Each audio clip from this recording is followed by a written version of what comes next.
Farm lease like how I have a to. bias to the person that is leasing the ground, and it's because I am. Because I have been the one that has leased ground and has had some big nightmares, major nightmares. When you are leasing a farm, make sure you get a contract, a lease agreement that specifies what you are responsible for, what the landowner is responsible for, what is expected of you, and what is expected of them, how long the term is, and how much the lease is per year. And also, when you are making a lease agreement, make sure you specify in that document that you require a 12 to 18 months advance notice on the termination of the contract or the non renewal of the lease. That way you can get your ducks in a row and find grass elsewhere, or just make a plan to do the transition, because I have been there and lost my AWS. So the the lease agreement's not worth the paper that it's written on as far as a legal stance, in my opinion. But at least you can, like, hey, this is what you said, this is what you agreed upon. That way there's no he said, she said, misunderstanding each other crap. And to add to the lease agreement, my recommendation is a minimum of 5 years, preferably 7 years, because if you have to borrow money to buy cattle, generally they're between 5 and 7 years. So here's scenario number one. Hypothetically, there is no money exchange for the lease agreement. Okay? Then you need to determine what the lease value of this farm is.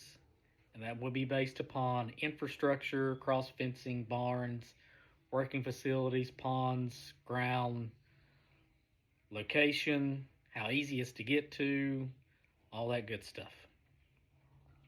Now, after you determine that, then you need to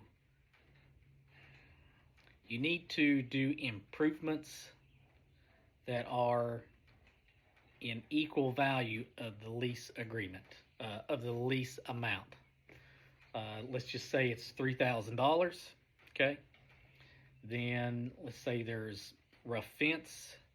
Then you could possibly build 300 feet of fence, and then maybe do some ground clearing, but just something that would equal a $3,000 value of the work that you're putting into the farm.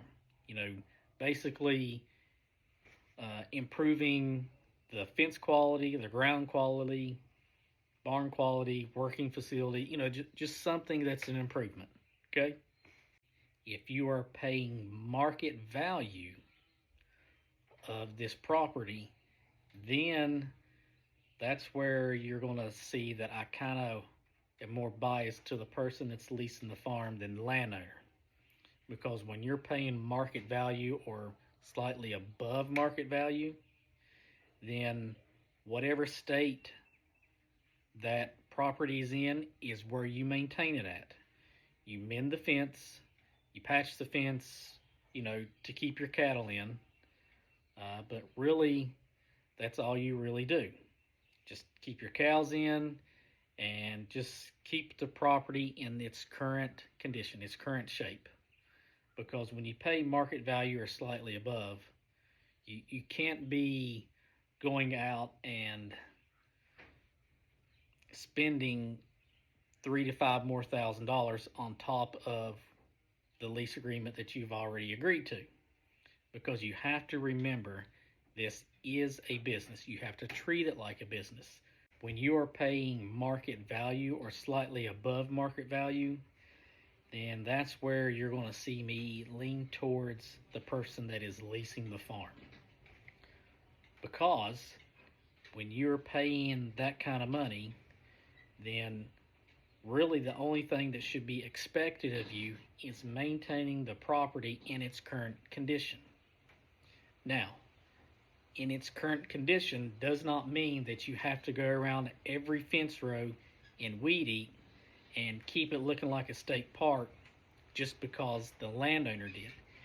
And that's something the landowner has to understand, because it's not your property, it's their property, and you can spend more time on your property making it look like it belongs in a magazine. But when you are leasing the ground, you can't be doing that. It's just not financially and it's not physically possible. So try to remember that and try to remind the landowner that. Now, if you work things out with the landowner, that's your choice of what is to be expected from the person that is leasing the farm, that is paying market value. Is one, you keep the fence up in its current condition, you patch it, you mend it, whatever it takes to keep your cows in.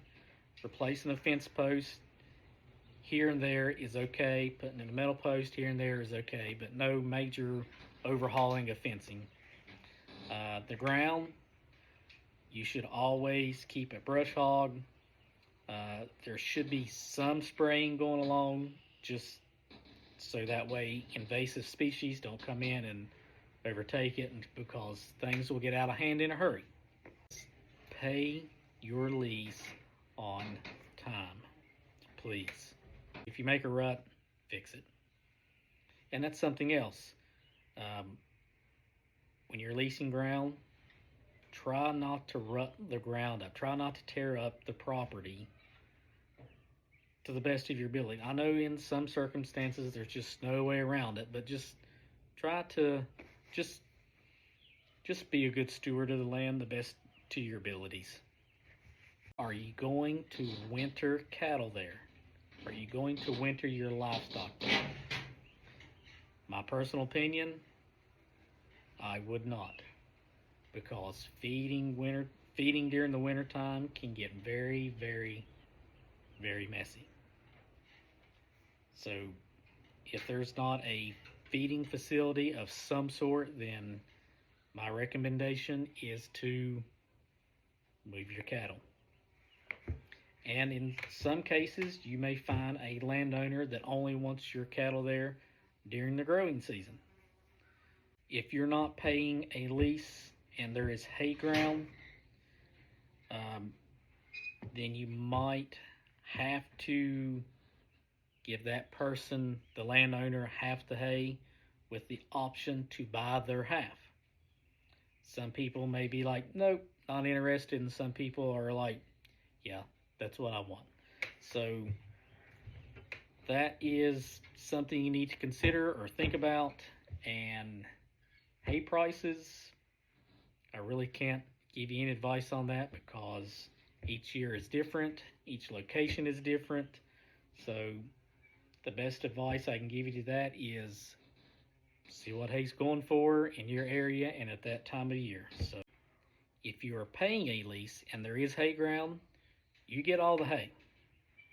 You should not be splitting the hay with the landowner, because you are paying them to be there on that ground.